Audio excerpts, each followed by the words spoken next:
Hello everybody, Miss McKeever here, and today we're going to talk about Europe is changing. So changing times in European history. And this is really a lot about the social aspects of medieval Europe and how that's evolving, new architectural movements, and then some new political stuff as well at the end with the Magna Carta and the Estates General in France. All right, so where does this begin? Well, it's everywhere. The Middle Ages, especially the late Middle Ages, European life changes drastically, whether it's how people farm, whether it's this thing called the guild system, which we'll explain in a second, whether it's the development of cities and a new type of architecture for them in Gothic architecture, or the fact that we actually see the birth of our first modern nation states. So this is going to be a pretty significant change in Europe. Uh, any remnants of the old kind of post-Roman way of life are going to be pretty much gone by the end of this lesson. So this one's going to be kind of key to understanding this entire period when it comes to European history. All right, so let's begin. So the Crusades themselves and the Catholic Church are really the headliners of Europe during this time period, but the rest of Europe is kind of changing under the scenes, under the sheets or whatever. Things are evolving. It just doesn't seem like it at the very beginning because it's kind of happening behind the scenes of the other major events. So let's talk about food. So during this time period, we see some significant improvements in how Europeans will farm. And one of the biggest aspects of this is going to be what we call a three-field system. This is a very radical change to how people farmed. It used to be that you just farmed on the land that you had and you grew on all of it so that you could make as much food as you could. Well, we start to realize that this is incredibly hazardous to the soil itself. So European farmers will start changing. We developed this system in order to really adapt to changes in the soil and really prevent long-term damage to the soil itself. So what do? Well, the first field you create your traditional crop that you would like to grow. So we'll say field one in this picture is wheat. Wheat is very taxing on the soil. So what you need is a second field that will help offset the damage that is done from one growing season. So in field two, you'll put a crop that is actually very good for the soil. And in this picture, they use barley. So barley, which is going to be one of the key pieces of creating beer, is something that is very light on the soil and it helps rejuvenate without really doing any damage to it. And in the third area, you have a field that's for your farm animals. They can graze, and then they also, inherently create fertilizer when they graze. And this is the year where you don't farm on that. And then in that field, the soil itself repairs. So these shifting, and then, field one becomes field two the next year, and you cycle that way, is going to help eliminate food shortages because you don't have entire chunks of land that can't produce food.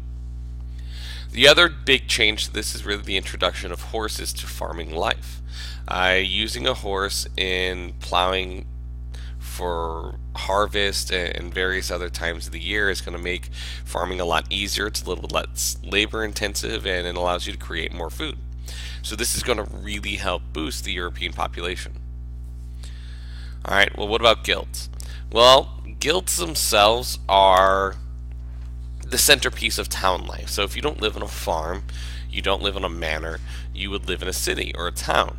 And the guilds are little economic structures that exist where all people of a certain trade or practice all participate in the same guild. So an example would be like a blacksmith guild.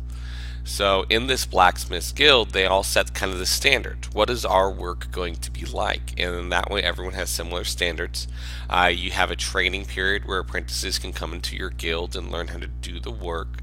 And it also sets the prices, and that really helps regulate the market a bit and allows people to know what they buy. It's going to be a good quality, and that you don't have blacksmiths putting each other out of business. You're all working for the benefit of everyone within your trade. And this happened. We have a lot of the skilled labor positions in Europe, and they will all form their own guilds, whether it is a blacksmith or a baker or other positions that you have. The standardized system worked for a time period. but it's a slow system. If you wanted to become an apprentice of a blacksmith, you took 10 or 15 years to do that. And you would oftentimes live with your master who would teach you, and they would take care of you. And this is a huge commitment by the masters, but then they got labor out of the apprentice, so it all kind of worked out in the long run. So this system is being employed during Europe, or in Europe during this period. And there are three roles. You can see it right here. You have the apprentice, where the parents will pay for training. They live with the master and his family. They work for years. And then eventually the hope is that they are approved to become a journeyman. So now they actually get paid for the work that they do, and they work, 6 days a week, probably about 50, 70 hours a week, somewhere in that range. And the idea is that eventually you become your own master, and a master would have their own shop, and they work with other masters to become perfect at what they do. And a lot of time the leader of the guilds would actually serve in city government as well too. Alright, well, this is going to set us up for what we would call the commercial revolution, and this is going to radically change Europe and economics in Europe. So what is this? Well, with more people that you got from increased farming tactics and the guild system being able to make better products and more of them, people started to trade more. You had the ability to sell the extra stuff that you didn't have. So you had like local fairs that would pop up. Hey, every 3 months on this weekend, we're going to have a bunch of artisans come in, and they're all going to sell their stuff. And if you couldn't sell it at the local fairs, you would then sell it off to a trader who could sell it to Asia or sell it to the Middle East. And this creates what we call the commercial revolution. People started selling stuff for profit. We start to see people working to make money, not just to survive. And this is a huge change in Europe. With this, we see banking. People are profiting off of the selling of stuff. So when we introduce banking, Europe itself goes through a radical transformation, because up to this point in European history, it was illegal to be a banker if you were a Christian. It was considered a usury sin. You were profiting off of other people when you charged them interest for a loan. So the only people who could be bankers in Europe prior to this were generally Jews and Muslims. Well, the church is kind of going to pack off of this whole usury being a sin during the later portions of the Middle Ages, and this is going to open up everything. Money becomes a lot easier for people to get, and cities will start to grow because of it. And this is what we call the Gothic period, where cities grow pretty tremendously. An entire new style of architecture, which is very elaborate, it's very ornate, starts popping up across cities in Europe. And you start to see structures like this, the Milan Cathedral. This is Gothic architecture with those large windows, tons of spires, very articulate, very ornate. We've got this one. Hopefully you guys know what this is. If you don't, you should watch a Disney movie about a hunchback. It might make it easier for you. And it leads to an urban revival. Cities are a thing again. If you remember, after the fall of the Roman Empire, cities were largely abandoned because they were population centers where they were targets for barbarians. There were disease issues. They were unclean. Well, now that's not going to be as much of a problem because of the added wealth that comes in due to banking. Cities start popping up all over the place. And the cities themselves weren't prepared for all of these new people. So there's some poor planning stuff that's going to be an issue, some poor sanitation things early on, but eventually these European cities will adapt to these new groups of people. And in charge of these new groups of people would be positions called burghers. Burghers would be kind of like your mayor. They'd be businessmen. And they generally wouldn't follow the rules of a lord or a noble. Their job would be to run the city itself. My favorite burger is Burgermeister Burger from Santa Claus is Coming to Town. Great movie. If you don't watch it on the holidays, you're just weird. Alright, so we also see during this period a revival of learning. Cities themselves are growing, well, so are universities. That's going to be a thing for really the first time in European history. So the very first universities are born. It's not just going to be monks reading the Bible and that be the only source of knowledge in Europe. People are going to start studying again. So everything is changing. New languages being spoke. We're seeing again we talked about before how languages like French and Italian were starting to be born with these dialects that people were speaking after the fall of the Roman Empire. Well, that's all people speak now. Latin is dead. Greek, as it used to be, is kind of dead. It goes through a radical transformation more towards the modern Greek that we have today. And people are using what they call the vernacular, which is the common language, the local language to whatever area you were at any given time. Intellectually, Islam has become the capital of the world, the Islamic world. Muslim scholars had translated the works of Aristotle, Plato, and Socrates, the other Greeks, into Latin, which were then studied at universities, but then translated from the Latin to the vernacular and became commonly studied by people across Europe. We see scholars like Thomas Aquinas, who's going to merge the ideas of the Greek philosophers like Aristotle and Plato and bring them into the ideas of Christian theology. And he starts to realize that the logic used by people like Aristotle, by people like Plato, really fits in line with the ideas of Christianity, except people just ignored it for hundreds of years because they thought, hey, he was a heathen, we can't listen to anything he says. Well, in reality, yeah, a lot of it worked, and he started bridging that gap between the two of them. He is what we call one of the scholastics of the church, the people who go back and re-examine knowledge and try to figure out exactly how the church feels about things. And then we see the rise of nations.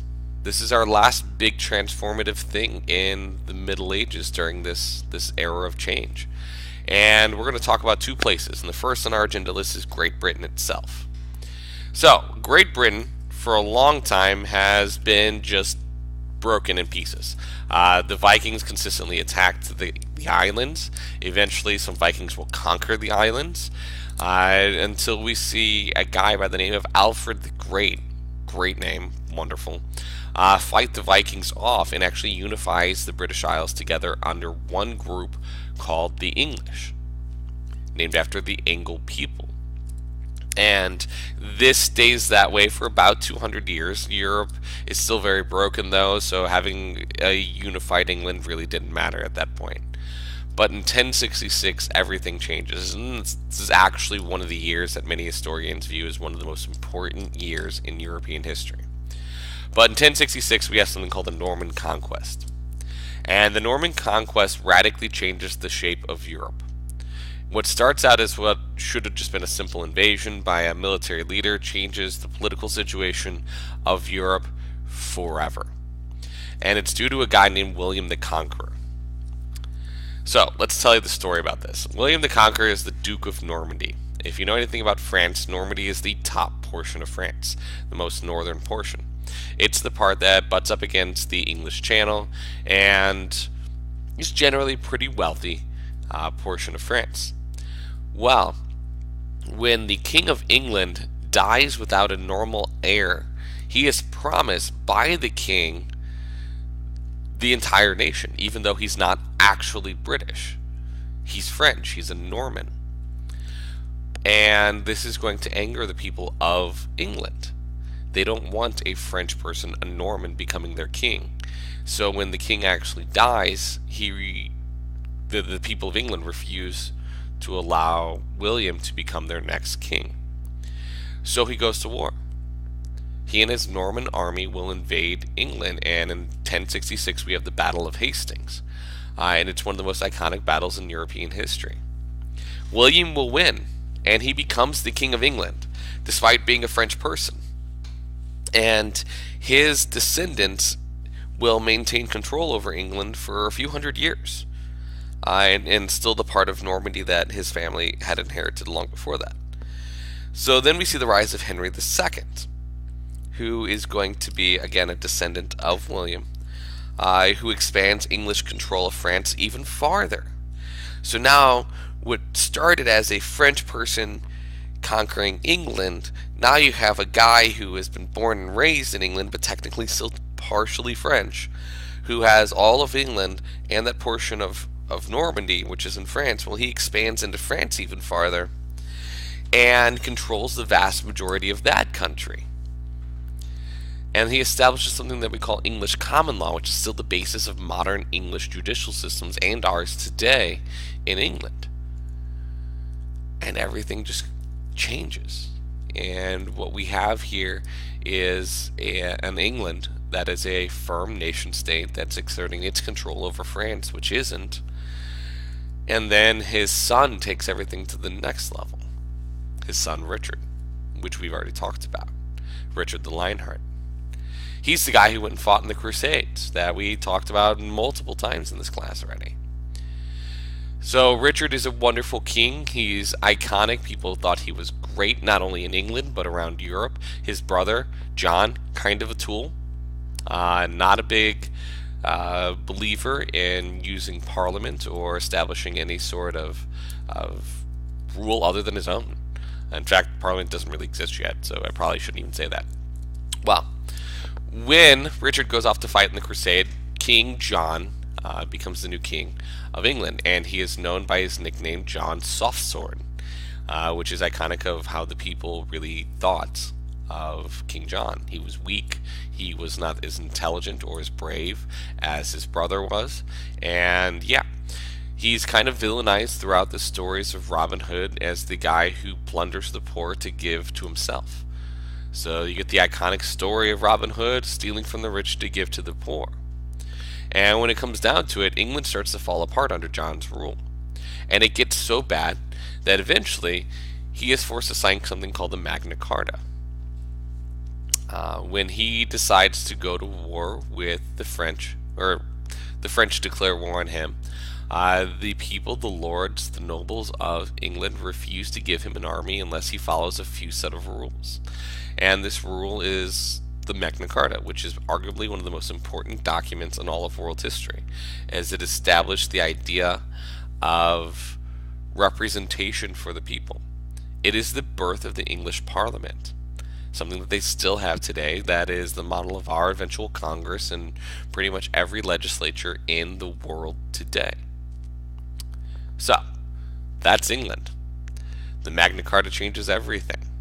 King John establishes this rule. We never again in English history will have an absolute ruler in England because Parliament will always be there. And it established some of the basic rights that we believe people have today. Absolute rule is gone. You cannot just throw people in jail without a just cause. The whole idea of lay investiture, the church has a big issue with, well, that's gone. So things are radically changed. Let's go to France. France, we're going to make this pretty quick. So in France, things are changing as well. After Charlemagne, France goes through a rough time. France is broken. By about 1000 AD, it's 47 different territories. But one person will rise to the top, a guy by the name of Hugh Capet. Hugh Capet is a minor noble, but his area that he's a noble over is the most important area in all of France, and that is the city of Paris. And eventually what we see is that Paris itself is going to become the centerpiece of all French life. So when one of his descendants, Philip II, decides to get involved in European affairs, like we've already talked about, and he decides to go to a crusade along with Richard, he uses this as an opportunity for France to really expand. So he gets Richard to commit to going on the crusade, and Barbarossa in Germany goes on the crusade, and then about halfway there he turns around, doubles back, and goes to war in France to expand his own control. And things change. Philip will create a government in France that's somewhat modeled after the Magna Carta that you see in England. He creates a parliament called the Estates General, but instead of having two houses, it's going to have three, one for each social class in France. And this is going to be huge for the eventual French Revolution that'll take place in the 1800s. So, this is all of our foundation. This is how Europe is changing. It's a radical change, but it's setting the Europe up that we know and are very familiar with today. Alright, see you guys and have a great day.